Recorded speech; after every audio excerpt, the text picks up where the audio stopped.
C'est ce que j'aime bien dans cette séquence-là qu'on vient de voir, Harry Home, c'est donc elle le dit elle-même, qui est une sorte qui est un mantra, qui est quelque chose qui pour nettoyer, pour crier sa joie. Et c'est les rires derrière, parce que sinon on est impressionné parce qu'on a d'un coup quelque chose qui est une foule en train de crier, et puis derrière le rire. Donc il y a toujours ça chez Amma. Souvent pour nous, on a une perception d'un sacré très très lourd, et en fait, il y a toujours aussi une légèreté, une joie, même si tout ça est quand même bien sûr très sérieux. Donc là, c'est les fêtes de Krishna. Donc les petits enfants sont déguisés en Krishna, et en fait, c'est l'occasion de jeu. Et alors elle, c'est quelqu'un qui vit à l'ashram aussi, qui a fait le jeu aussi, qui adore. Je crois qu'elle est un petit peu. Elle est connue de l'ashram pour se faire remarquer. Donc pendant les célébrations, il y a bien entendu un darshan. Donc ça, c'est le dernier darshan que j'ai tourné. C'est toujours dans le petit temple qu'on a vu.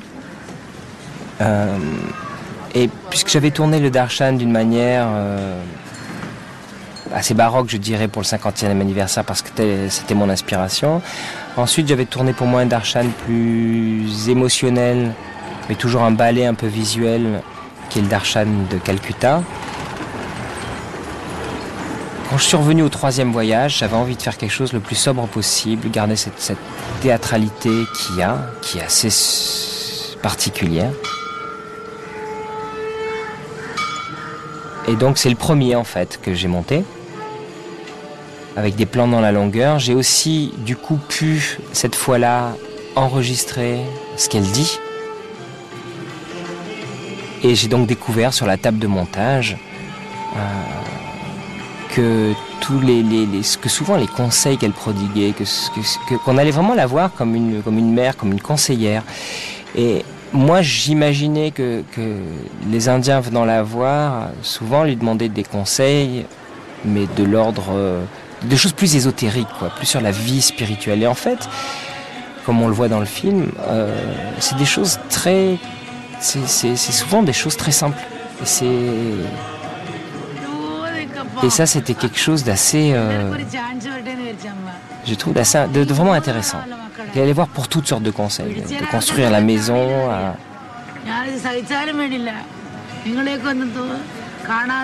des choix de vie. Et les réponses d'Amma, souvent, elles sont très simples, très directes. Et souvent, d'ailleurs, ceux qui veulent venir à l'ashram, leur demandent où ils en sont, est-ce qu'ils ont fini leurs études. S'ils veulent venir, il faut qu'ils aient l'accord des parents, qu'ils aient fini leurs études.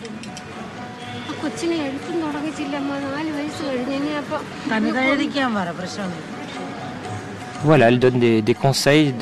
La sagesse devient assez simple. Et c'est vrai que nous, on est assez complexe, on aime une métaphysique assez tissée en Occident, parce qu'on a des esprits... c'est notre forme d'esprit, notre façon de vouloir appréhender d'ailleurs les sagesses. Il faut que ce soit de la philosophie métaphysique. Et Amma, dans ce qu'elle dit, c'est très simple. Et je sais qu'il y a des gens qui avaient...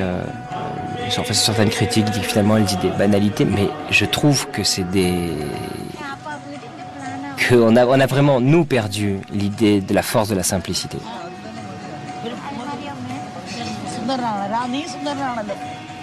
C'est une idée, on a beaucoup d'idées préconçues sur le comportement d'un sage, le comportement de quelqu'un qui donc a une connaissance de la réalité un peu plus étendue que la nôtre, et que c'est vrai que même moi, en ayant l'idée, le désir de faire un film sur des maîtres spirituels, en rencontrant Amma, elle était à l'encontre, elle était elle-même, très éloignée de la façon dont j'imaginais la chose. Je pense que je voulais faire des films d'ailleurs plus zen, sur des choses beaucoup plus métaphysiques et tout. Et en même temps, c'est Amma qui, voilà, c'est on va dire les mystères des routes qui se sont croisés. Et quand j'ai fait ce film, ça m'a permis aussi de reconsidérer moi beaucoup de choses. La simplicité, c'est vrai que visuellement les choses sont très très baroques, je dirais. Et en même temps que voilà, c'est simplement lâcher des idées préconçues, accepter de regarder, ça je parle pour moi, des choses qui d'un certain point de vue ne sont pas la manière dont vous avez envie de faire le film, mais en fait